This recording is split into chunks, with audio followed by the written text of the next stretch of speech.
What's up, everybody? My name is Darius. Welcome to the Different Church YouTube campus. A couple things I need you to do before we jump into today's message. Subscribe and hit the notification button so you can stay up to date with all the sermons that we have coming up. A few more things. If you're on social media, Facebook, Instagram, Twitter, Different Church Nashville, hit that follow button, hit that add friend button. Follow us, stay up to date with everything that we got going on. Also, if you are a Different Church member and you call this great church home, hit that generosity tab if you feel so led to give to our church, to give to the vision, to give to what we have going on, and to give to what God put on our hearts for this city of Nashville. And last thing, wherever you're watching from, hope God speaks to you in a mighty way. Here we go.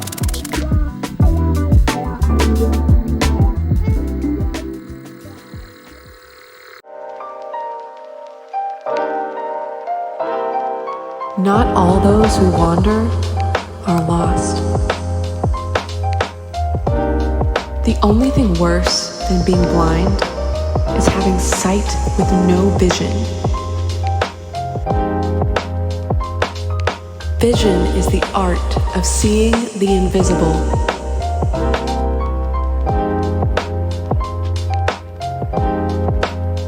Where the hell am I going?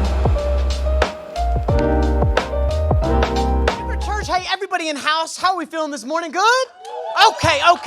Hey, everybody online, man, whether you're listening on podcast, if you're at the gym and you're listening on the podcast, man, do another rep, do another set, do something, run an extra mile. I have no idea. Keep grinding, or maybe you're watching on YouTube or TikTok, whatever, man. I just want to say thank you so much for being here. Man, we're in a series. We started last week. We're in a series called Where the Hell Am I Going? You ever been so lost? Really, I get lost in the grocery store. That's how I know I lack vision. I get lost in the simplest places ever. I get lost going to the bathroom.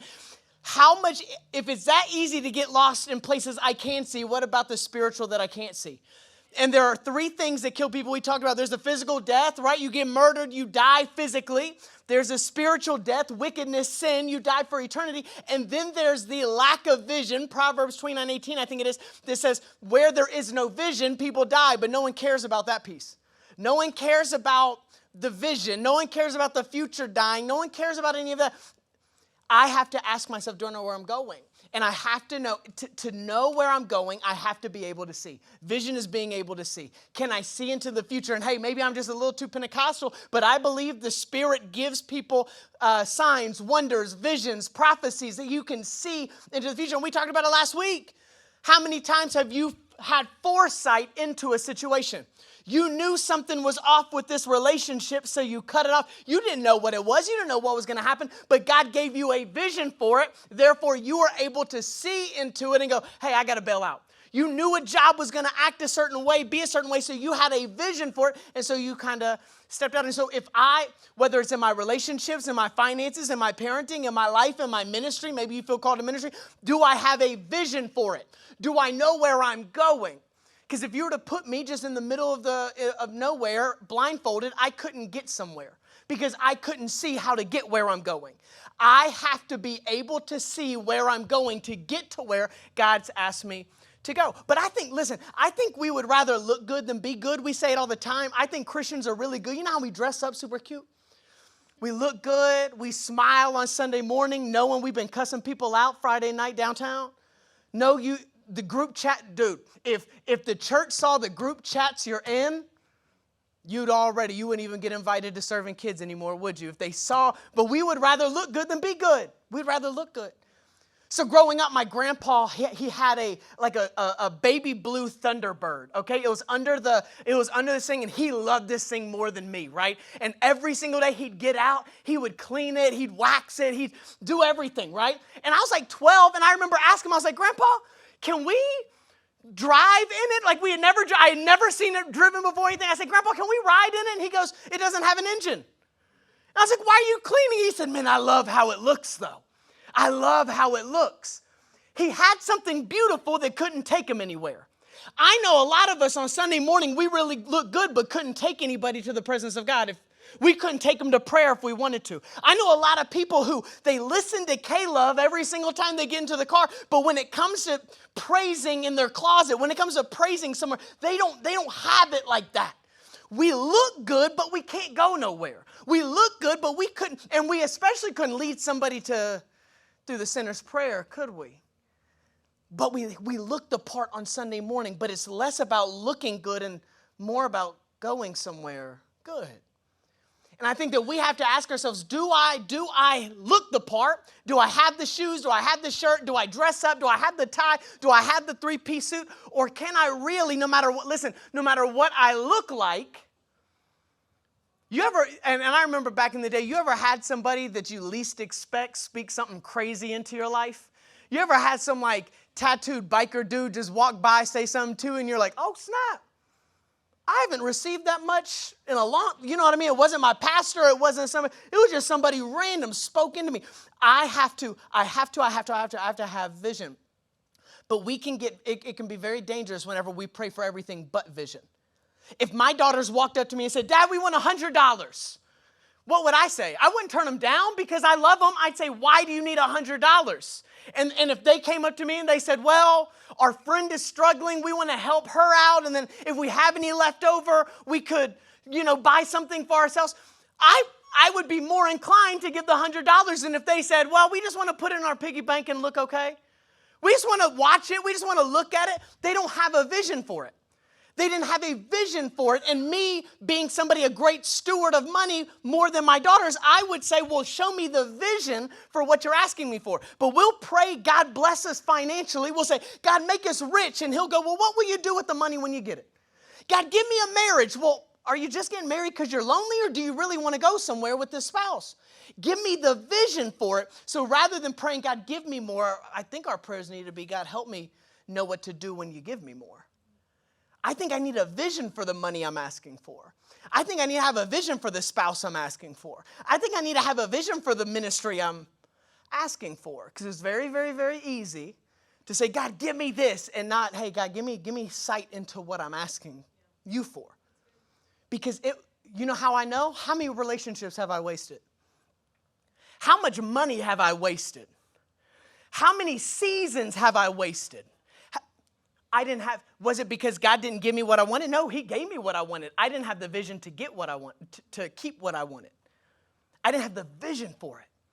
And if we do not have vision in our lives, online, if we don't have vision in our lives, we are in a very, very dangerous place, and you will blame everyone but yourself for why you're struggling. And it is usually your lack of vision. So can we hop into the word? Okay, we're in a deep cut online. We're in a deep cut this morning. If you will, turn to Deuteronomy 8. And some of y'all are like, who's Deuteronomy? It's in the Old Testament, okay? This is a deep cut. We are in the word. But can I tell you, this is not, you know how some days you go to the gym and you love the day? It's chest day. You love it. It makes you feel good. And then for me, leg day is Thursdays. We call it Thigh Thursdays at my house. If I'm going to miss a day at the gym, what day is it? Thursday. I'm going to just, I'm not feeling well, or I set my appointments on Thursday so I don't have to do leg day. But I will be unproportionate if I do not do what I have to do. And so there are some topics on Sunday morning when I read the Bible, some of the verses I love. I love some of the verses. For I know the plans I have for you, says the Lord. They're to give you a hope in the future. But then there are some other ones like Deuteronomy 8 where I go, let me just skip that one. But I want to preach the whole Bible. And so can we talk about money this morning? I know, online, I know, don't click off. I'm telling you, don't click off, I really think, because I really believe we can be rich and righteous. I really think God has called us to be rich and righteous, to bring him glory with our finances. But I think we can I can't preach the whole thing. So before we talk about money, and I do this every single time online. If you're new, I have no idea.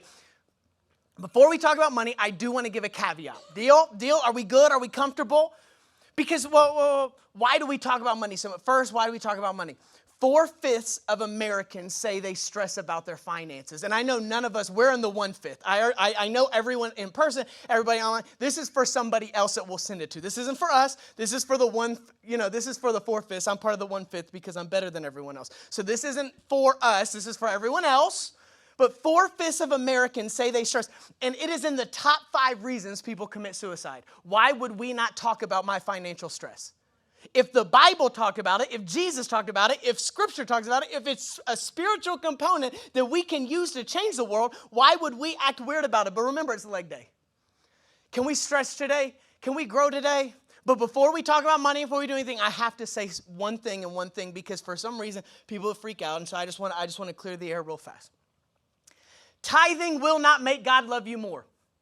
Not tithing will not make God love you less. It won't happen. It can't happen. He loves you. There's nothing you can give to get his love. But here's what I'll tell you. When you do tithe, this shows that you trust him. And it is hard to build a relationship not built on trust. It is very hard. When my wife asks to see my phone, I give her my phone. Because she doesn't trust me? No. Because I don't trust her? No. I give it to her because it's hers. She trusts me. I trust her. She can have everything. There is nothing I'm hiding from her. So the moment she asks for something, I give it. Not because it's some weird relationship, some power struggle. No, I just want to build trust. So the moment I say, hey, take it, she usually doesn't even want it anymore. But the moment I go, well, hold on, let me delete something real quick, then the trust is broken. And the moment God says, hey, I want you to financially bless this person, you go, whoa. He's like, don't. I thought we had a trusting relationship. God won't love you less for not tithing. God won't love you more for tithing. But your relationship will flourish when you begin to. I promise. But there is not some special place in heaven for tithers and non-tithers where it's still a little bit hotter in heaven over here because you didn't. That's not true. But I'm telling you, your relationship will thrive. You know how you ever have a friend that you have that one thing y'all don't talk about? Because y'all, it happened a long time ago. Y'all don't really want to talk about it. In my relationship with God, I don't want that topic. Therefore, you can have everything. You want my worship, take my worship. You want my prayer, take my prayer. You want my family, take my family. You want my future, take my future. You want my money, take my money. I don't care. I just want our relationship to be perfect. And I will give you everything. And that includes money. But I want to let you know, you say, hey man, I still don't get down with it. Okay, that's cool. God still loves you.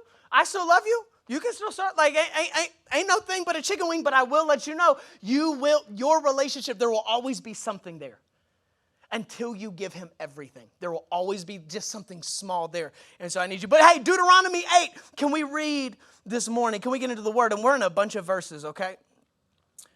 Because man, if I need to know where I'm going with anything, it's my money. If I have a lack of vision for anything, it's my money. Whenever I was a kid, you know how many packs of Pokemon cards I bought? I could have just put that in a 401k. I could have done something. I could have made it happen. I could have made moves. I could have sent it overseas and helped some people. Nah, man, I got this Charizard, though. Deuteronomy 8, verse 11 through 18. Look at what it says. And this is, the Israelites haven't made it to the promised land yet, but they're about to. God's about to move in their life, but he's given them a warning before they prosper. God has it. Listen, God has a plan to prosper you. That's why I say you can be rich and righteous. The more poor you are, it doesn't mean you're more holy. The more rich you are, doesn't mean you're more ungodly. That has nothing to do with that. If God has every part of you, that is where you need to be, whether it's a lot or a little, period. Point blank, simple. Let's leave it at that. You can be rich and righteous. The Israelites are going from slavery into prosperity. And this is the message God has for them when they get it like that. Because during tax season, you just act a fool. We've all had a little extra money. We've all flexed a little bit too much. We've all had a little bit more than we needed, haven't we? At some point, whether it was tax season, Christmas comes around, your grandma blesses you like something crazy, right?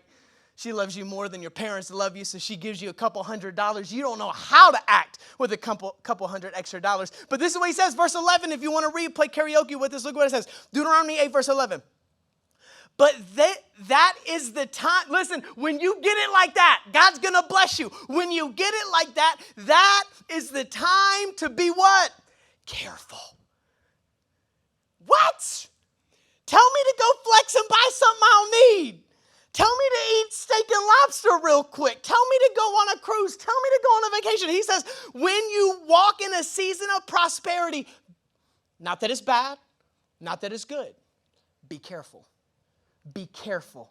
Beware. Here we go, verse 11. Beware that in your plenty, look at the reason we have it. You do not forget the Lord your God and disobey his commands, regulations, and decrees that I am giving you today. Verse 12. For when you have become full and prosperous, when you got it like that, and have built fine homes to live in, and when your flocks and herds have become very large, and your silver and gold have multiplied along with everything else, what does he say again? Be careful. Do not, look at what he says. Hey, let me bring you down a couple notches. Verse 14, do not become proud at that time and forget the Lord your God. Woo! Forget the Lord your God who rescued you from slavery in the land of Egypt. Do not forget that he led you through the great and terrifying wilderness with its poisonous snakes and scorpions. And you already know this is this is good. This passage is crazy.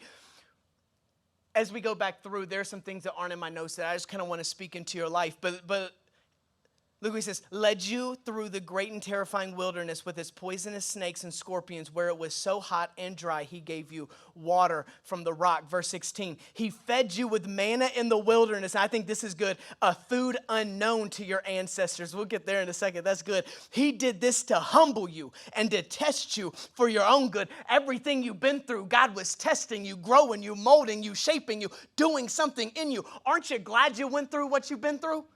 Aren't you better because you went through what you've been through? Stop it.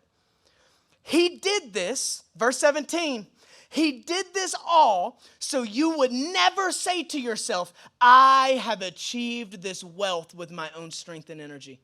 Why have I never read this chapter before? Verse 18, and then we're done. Remember the Lord your God. He is the one who gives you power to be successful. Why? In order to fulfill the covenant he confirmed. It's all about him. It's all about him. It's always been all about him. It will, listen, whether you make it about him or not, it will always be all about him, whether you like it or not. And so let's go back to the beginning. Isn't that chapter good? Online. Are y'all, hey, I hope you didn't click off. I'm going to be mad if you clicked off. Verse 11. But that is the time in your season of prosperity, in your season of getting money. That is the time to be careful. Beware that in your plenty you do not forget the Lord your God and disobey his commands, regulations, and decrees that I am giving you today. For when you have become full and prosperous and have built your home to live in, and when your flocks and herds have become very large and your silver and gold have multiplied. Look at this. He's telling you, hey, God's going to do something, but what? Do not forget. But it says that is the time to be careful. Be careful. And if I've learned anything, money is not good or bad. Money is powerful. And when something's powerful, that means it is dangerous. Money can be very good. God can use it because it's powerful. It can be used to change the world, move the gospel, serve the person next door, whatever. Money is very powerful, but it's also very, very, very, very dangerous at the same time. I mean, how many of us stress about it? How many of us have anxiety about it? How many of us every single morning right when we wake up, that is the first thing that crosses our mind and the last thing that crosses our mind when we go to sleep? It is powerful. It has a chokehold on your life. And he says, hey, when you get it like that, be careful. Be careful, be careful, be careful. Lions are beautiful creatures. They're powerful creatures. And when you go to the zoo, they're really fun to look at. When you get them in the cage, you have a controlled area, they look really good. But the moment one of those lions gets out of that cage, what happens? The same lion that you loved looking at is now the most dangerous thing in the zoo. The most dangerous place the most dangerous animal in the place. Something can be beautiful, powerful, and dangerous. Your finances, just like the lion, if they do not have accountability, if you are not in the word about your finances, if you're not in prayer about your finances, if during worship you're not worshiping, going, God, how do I glorify you with my finances? The very thing that is so powerful can be the thing that kills you. You know how many people I know have been killed by their own love for their finances? What does the word say? A man cannot do what? Love both God and money. He cannot serve both God and money. And we have to be, every dollar that comes in, we have to know what it's doing. And yes, you can talk about budget, you can do all of that. I'm talking about when you receive a payment from somebody, when you receive a paycheck from somebody, is your first thought, God, how do I glorify the kingdom? How do I use this to move and yes, be blessed, right? You can be rich. Listen, you can be rich and righteous. You can use this and you can take it and use it to glorify him. But listen, you're in a very, very, very dangerous place when you value your financial stability over your spirituality. And there will be a moment where you'll be tested. Do you love money more than you love God? That's one of the only things that he says, hey, test me in this. Like there will be a test at some point. Do you love finances more than you love Jesus? And we've believed blessed means financial freedom. That's not true. Blessed means happy or joyful. It does not mean you can have finances and not have favor. You can have money and not be blessed. It means I am happy and joyful. And my joy comes from what Jesus paid on the cross, nothing else. It does not come from when my boss pays me. It comes from Jesus dying on the cross and paying for my sins. That is where my joy comes from. You can be blessed and not have any money. Because how many of your favorite times were in the summer with your friends and you had no money in your pockets? And those were the times you wish you could get back. Money cannot buy you those things. Therefore, don't allow it. Listen, if it can't give you joy, it can't take joy away. You can't allow this thing that cannot bring you joy to rob you of your joy. And I know too many times, listen, in my life, I've been attacked with anxiety about finances. Obviously, my wife and I, we have our own family. Then we have, different things that we do. We pay people, we do all. And so I'm always like, okay, this needs to happen. I have to go. I do not get my joy from getting money. I can't get my joy from getting money because the moment it goes away, I can't allow my joy to leave because my joy is attached to the cross of Jesus. But so many of us have attached our anxiety and our stress and our hope to finances. But so, you already know I had to get some money out. You already know I had to bring some money with this. Hey, real quick, before anyone tries to rob me, this is fake money. It costs to get $300,000, it costs $7.36 on Amazon. So you can do what you want with it. I've seen people on Instagram, they'll get a stack of money, they'll get their whole paycheck, and they'll get on Instagram, and they'll put it up to their ear like the money's calling. Can't hear you, money's calling. No. God called you a long time ago, but you didn't answer that, but you answered the moment someone would give you some money. You didn't answer the call God had on your life, but therefore you dropped everything God was going to do in your life so that you could pick up a $40,000 a year paycheck. Just because money is attached doesn't mean God is attached. Just because money is attached doesn't mean blessing is attached. You have to be very careful that you don't answer this and not answer the call God has on your life. I know too many people answering anyone that will give them money. And we talk about provision and vision are not the same things. You have to chase your vision over your provision. You have to. But we will get it messed up and go, my spirituality is tied to my financial stability. God's good to me whenever my finances are good. That is not true. God is good whether your finances are good or not. God is so good. I learned more in my lack than I did in my abundance.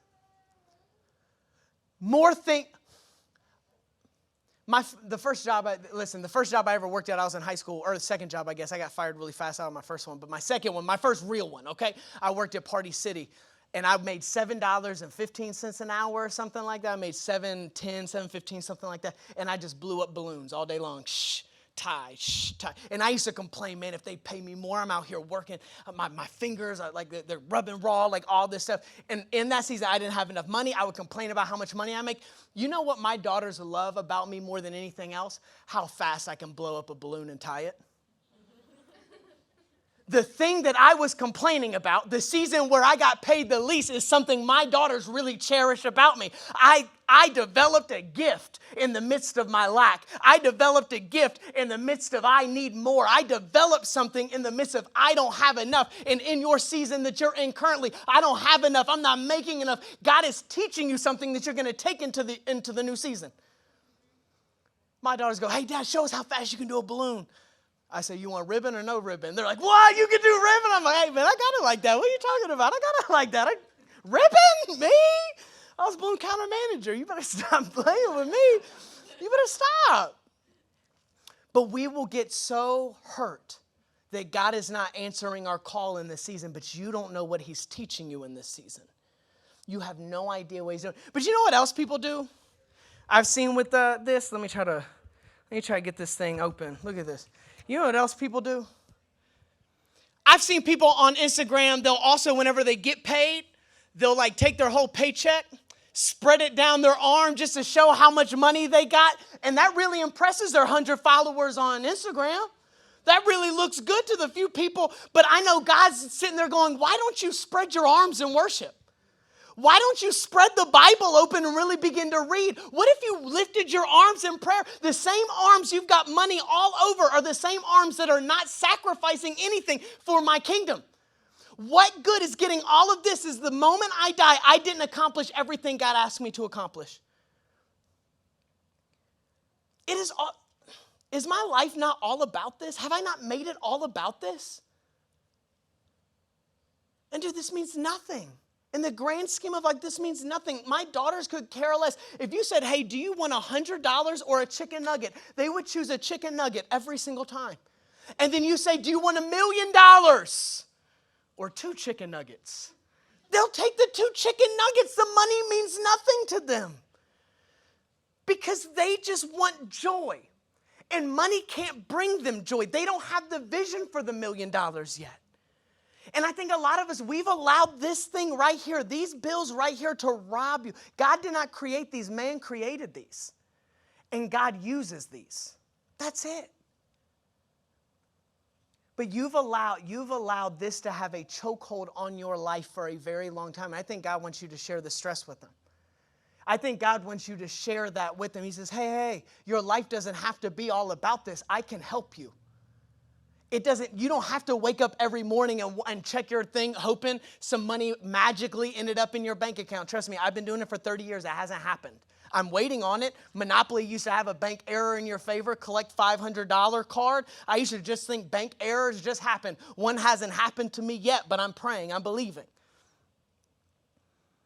But okay, we understand that we can ditch the spiritual to grab the financial. We understand that. I do it. I've done it. I still do it. I'm going to continue to do it. I'm going to miss it. But why does he keep saying be careful?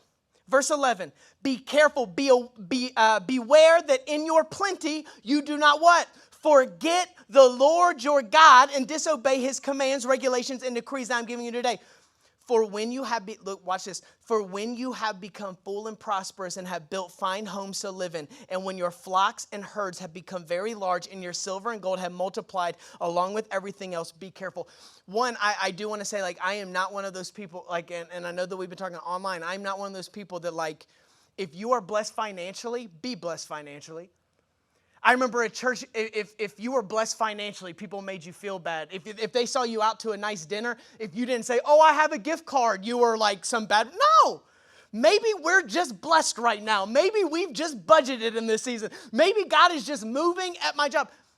If God is blessing you, be blessed. Don't allow someone else to rob you of the blessing God's giving you. Don't do it. Don't do it. I can't stand people that live like that. You get a nice car, pull up and let me drive it a couple times. That's it. We can't. God's guaranteeing that you're going to be blessed at some point. Verse 14. But do not become proud at that time and forget that the Lord your God, and what did he do? Rescued you from slavery. Don't forget where you come from. Don't forget what he's done for you. Don't forget everything you've seen. Don't forget everything he's brought you from. Don't forget the meals that used to taste good back in the day. Don't forget the hamburger helper. Don't forget the ramen. Don't forget that, because that reminds you of what God did in your life in that season. He's brought you a long way, hadn't he? But don't forget what he's done. P. Diddy said, more money, more problems, but the Bible says more money, less memory. You'll forget, when you get more, you'll forget what God did in your less. You'll forget how faithful he was when you start making it like that and you don't need him to show up financially. You'll start forgetting all the seasons where he showed up financially. You'll begin to forget the goodness of God. And he says, don't forget the goodness of God, because you'll think you did it. You didn't do it. I did it. You're welcome. We will forget how good God's been. And then the moment someone asks you for help, you'll go, you suck on your, what? I earned this. But what does he say later on? No, you didn't. I blessed you with it. Why would you not help somebody with it? Is that not why you have it? Is that not why I've elevated you?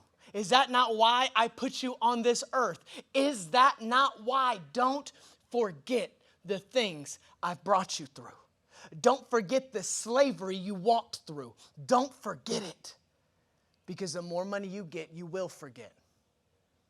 Ask me how I know. I do it all the time. Something happens, breakthrough happens. I forget everything. I get a raise, something happens. I don't even remember my old friends anymore. I change my number. I switch up. No, don't forget. Don't switch up on God because, listen, he remembers you. You can get new friends. You can't get a new God. He remembers what he's brought you through. He remembers what he brought you through. And he knows if you move the money.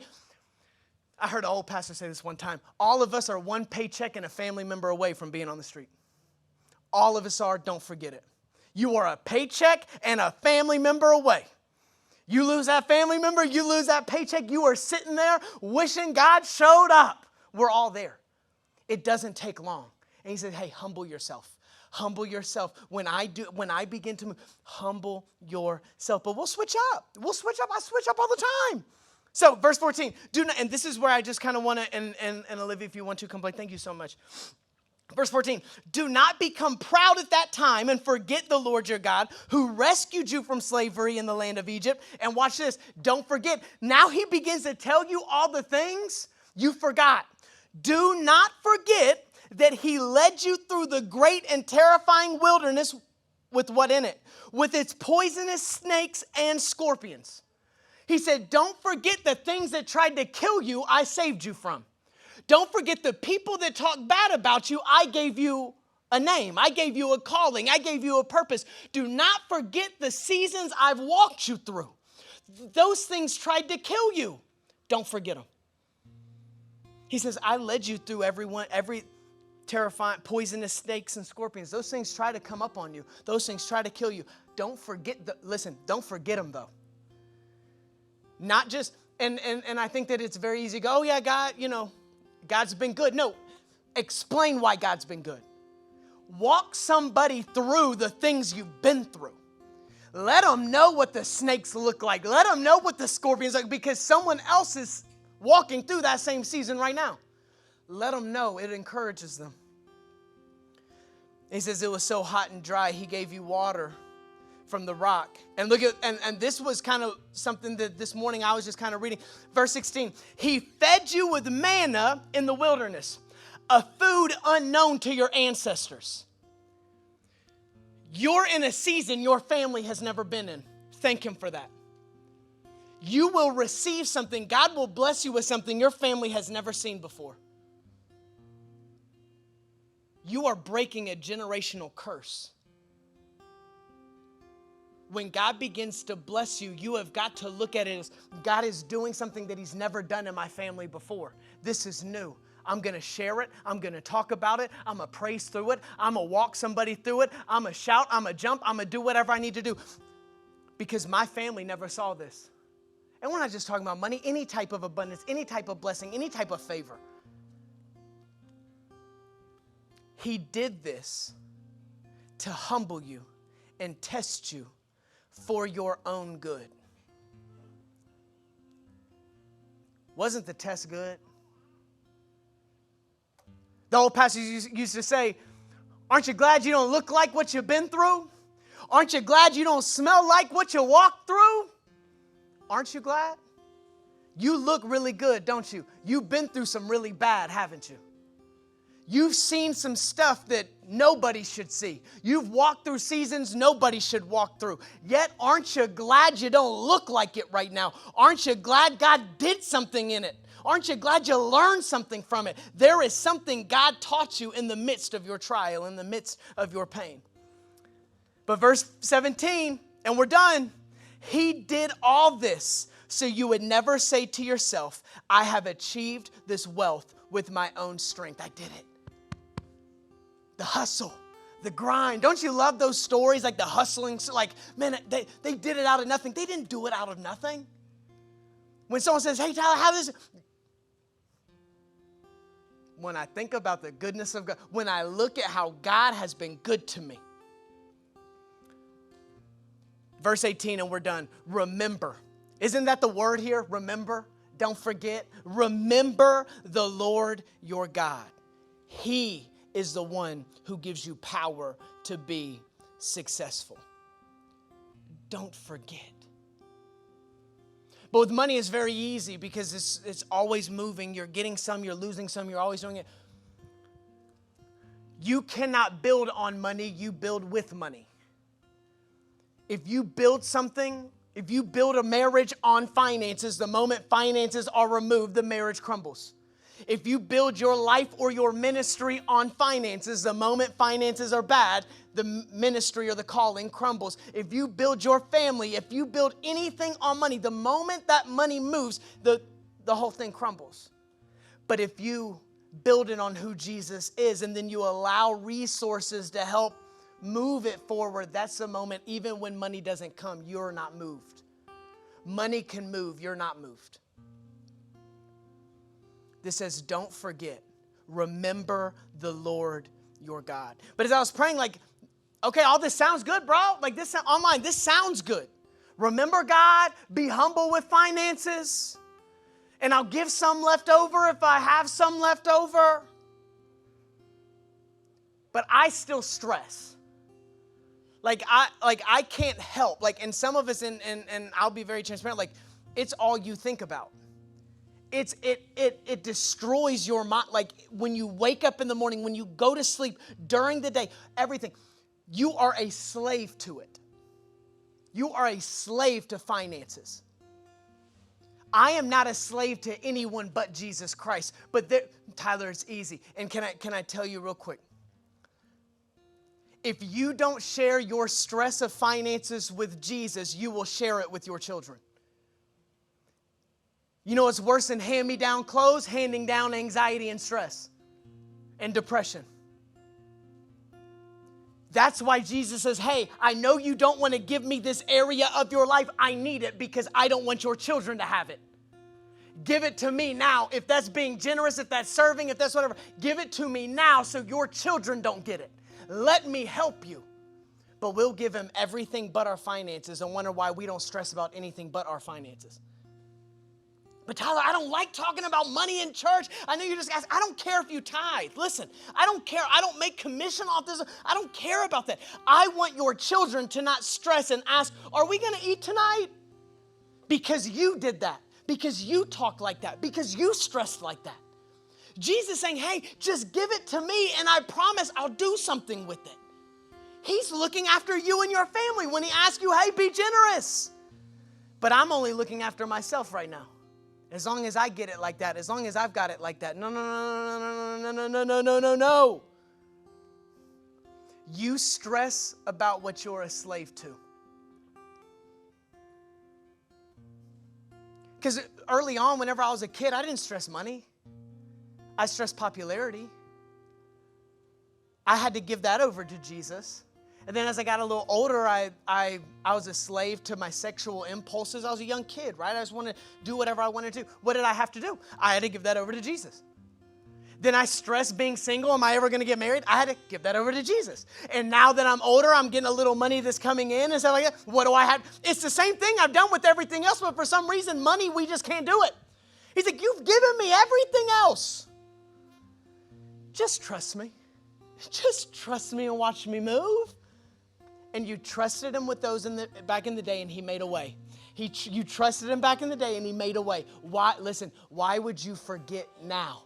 Why would you not remember now? So what does it say, verse 18? Remember the Lord your God. He is the one who gives you power to be successful in order to fulfill the covenant he confirmed with your ancestors as an oath. You are doing this, one, to glorify God. That is it. That's why we exist. That's why we were put on this planet. If not, we would go up to heaven and we would just be chilling. We are here to glorify God.